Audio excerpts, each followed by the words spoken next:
Ma'asyiral muslimin yang dimuliakan Allah Subhanahu wa taala. Alhamdulillah, di malam hari ini kita kembali bisa duduk untuk bertalabul ilmi.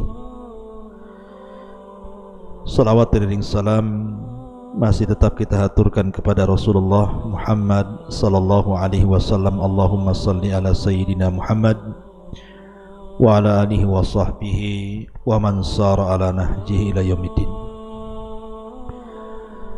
Pembahasan di malam hari ini kita akan membahas tentang malam pertama ketika seseorang berada di dalam kubur.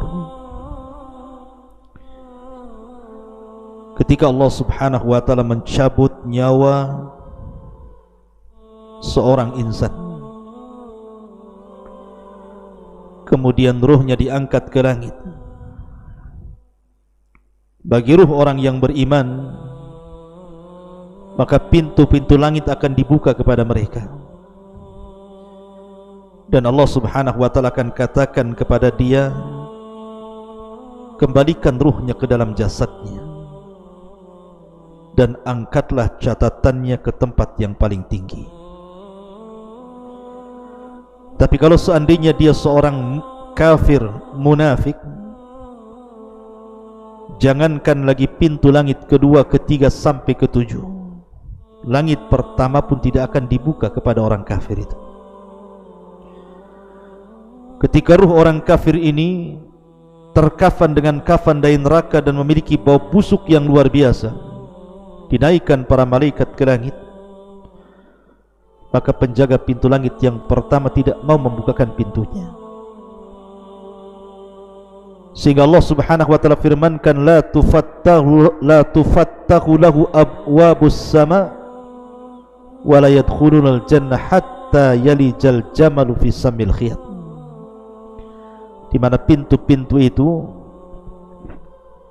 tidak akan dibuka kepada mereka, maksudnya pintu-pintu langit, dan mereka tidak akan dimasukkan ke dalam surga sampai ada cerita unta masuk ke liang jarum. Maka ruh itu kemudian dikatakan, lemparkan ruh ini ke dalam jasadnya dan letakkan catatan di tempat yang paling rendah di sijil.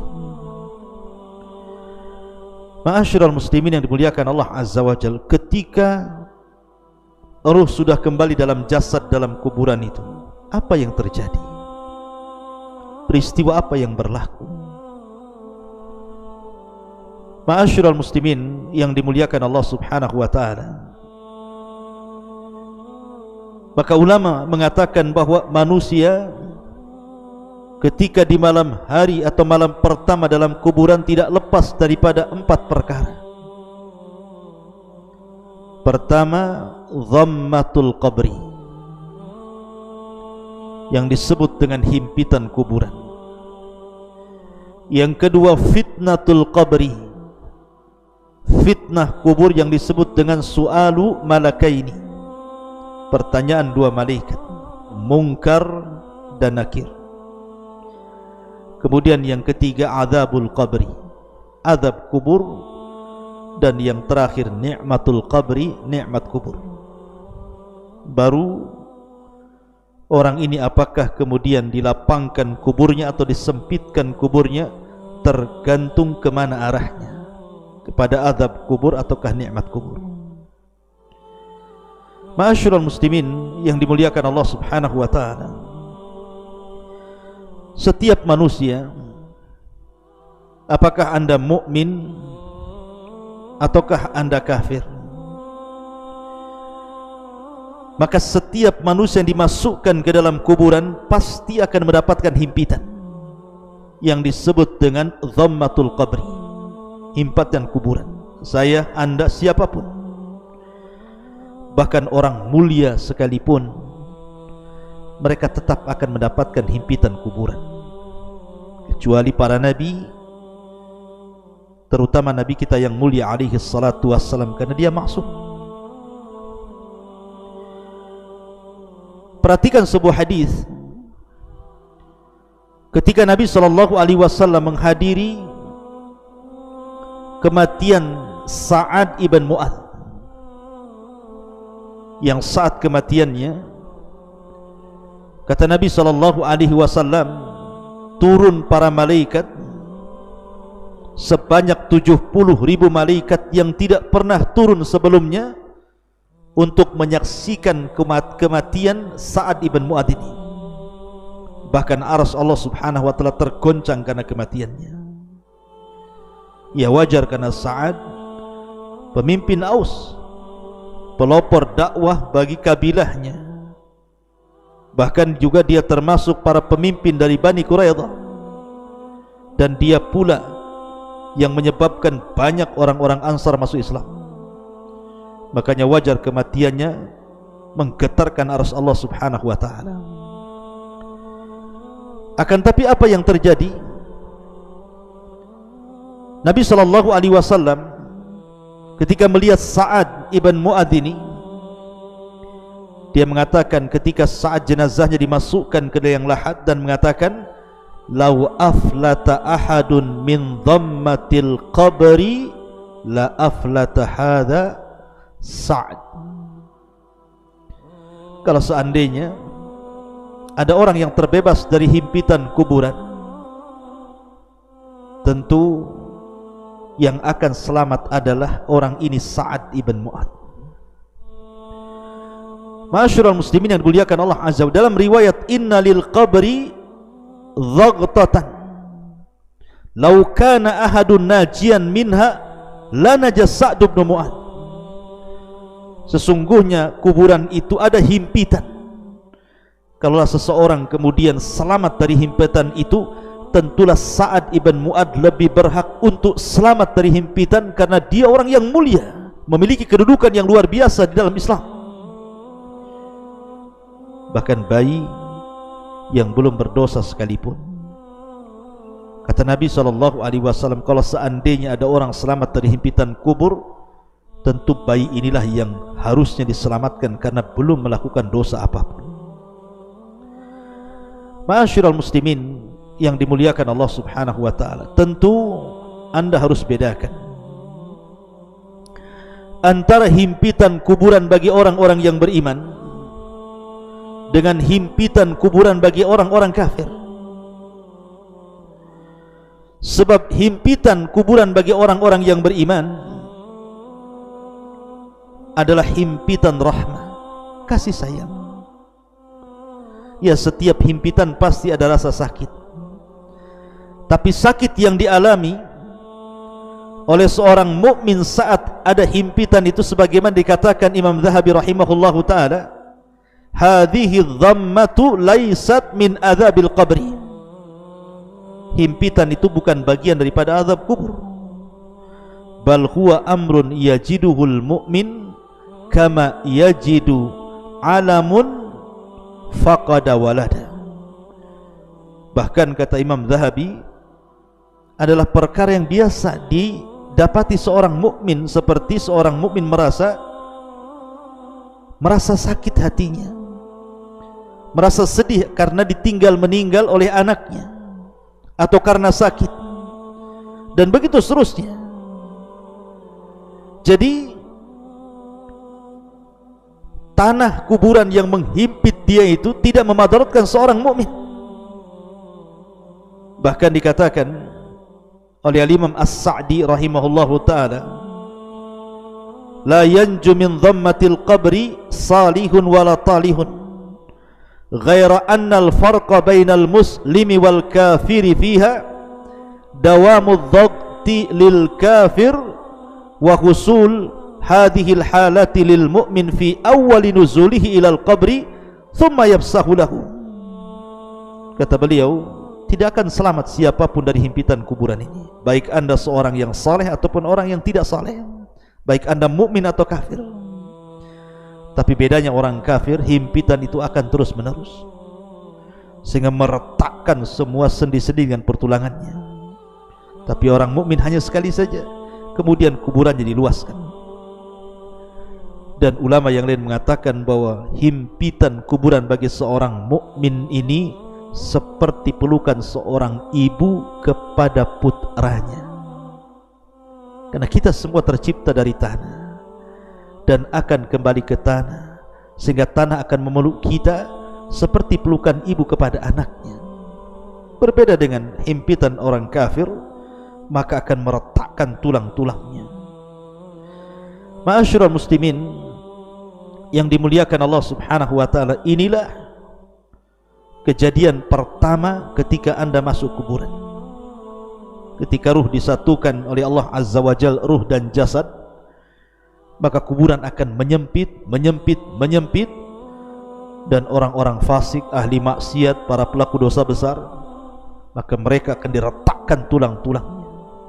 Mereka akan menjerit kesakitan. Mereka akan melolong-lolong meminta pertolongan, tapi siapa yang bisa mendengar ucapannya? Manusia tidak ada yang bisa mendengar ucapan orang-orang yang dikubur kecuali binatang. Karena kalau seandainya manusia bisa mendengarkan lolongan orang-orang yang dikubur, tentu mereka akan merasa takut. Ma'asyiral muslimin yang dimuliakan Allah, tapi seorang mukmin tidak demikian. Dia hanya mengalami sakit sedikit, kemudian setelah itu kuburannya akan diluaskan kembali. Itulah himpitan kuburan. Dan itu yang pertama kali terjadi ketika Anda masuk ke dalam liang lahat, ke dalam kuburan itu. Baru setelah itu datanglah dua malaikat, malaikat Munkar dan Nakir, bertanya, man rabbuk, siapa Rabbmu, wa ma nabiyuk, siapa nabimu, wa ma dinuk, apa agamamu.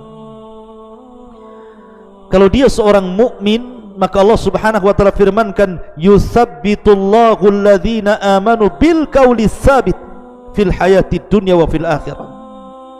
Allah akan tetapkan jawaban seorang mukmin itu dengan jawaban yang mantap, baik di dunia ataupun di akhirat.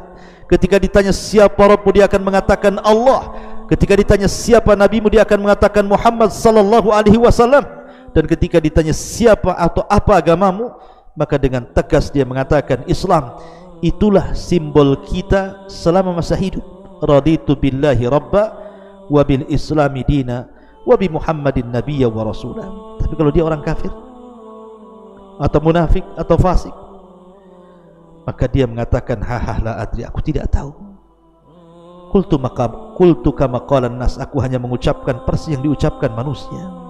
Akhirnya kemudian dia pun dipukul dengan gada yang sangat besar, yang kalau seandainya pukulan itu diletakkan di gunung Uhud, cukup menghancurkan Uhud itu. Saking kerasnya, bagaimana kalau dipukulkan di atas kepala kita. Ma'asyiral muslimin yang dimuliakan Allah Subhanahu wa taala, kalau memang dia seorang mukmin dan bisa menjawab, maka akan datang teriakan dari langit, an sadaqa abdi, hambaku telah benar. Kemudian bentangkan kepadanya kuburannya, bukakan pintu-pintu sorga kepadanya, masukkan hawa sorga ke dalamnya, bawakan makanan, minuman dan pakaian dari sorga untuknya. Dan dia merasakan apa yang disebut dengan ni'matul kubur. Disitulah datang orang yang sangat tampan, baik, ngajak bicara, lupa waktu. Tiba-tiba kiamat sudah akan dibangkitkan. Dia mengatakan, ya Rabb aqimis sa'ah, ya Rabb segerakan bangkitkan kiamat supaya aku bisa kembali kepada harta dan keluargaku.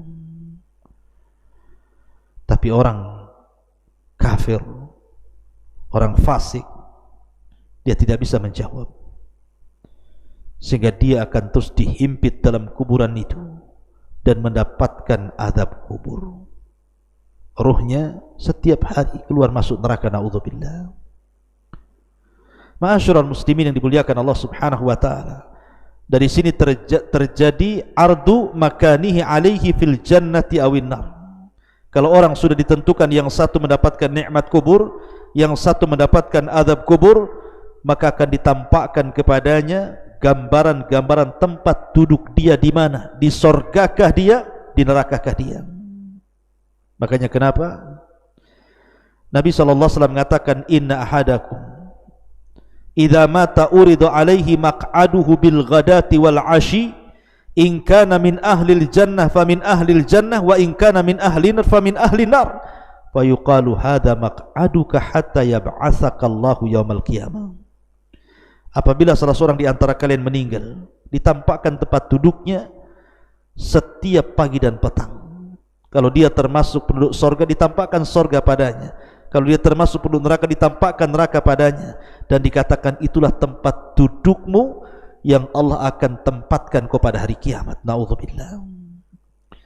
Ma'asyiral muslimin yang dimuliakan Allah subhanahu wa ta'ala, kita hanya bisa berdoa kepada Allah subhanahu wa ta'ala, semoga kita diselamatkan daripada fitnah kubur, diselamatkan daripada azab kubur. Makanya kita disuruh berdoa sebelum salat dari beberapa fitnah. Salah satunya adalah fitnah kubur, karena fitnah kubur ini bisa saja raudun min riyadil jannah atau hufrun min hufarin nar. Bisa sebuah taman yang akan mengantarkan Anda ke surga, atau mungkin lubang yang bisa akan menjerumuskan Anda ke dalam neraka. Iyadzan billah. Mudah-mudahan ada manfaatnya. Kita berlindung kepada Allah Azza wa Jalla dari fitnah kubur dan azab kubur. Subhanakallah bihamdika asyhadu an la ilaha illa anta astaghfiruka wa atubu ilaik. Allahu ta'ala. Assalamualaikum warahmatullahi wabarakatuh.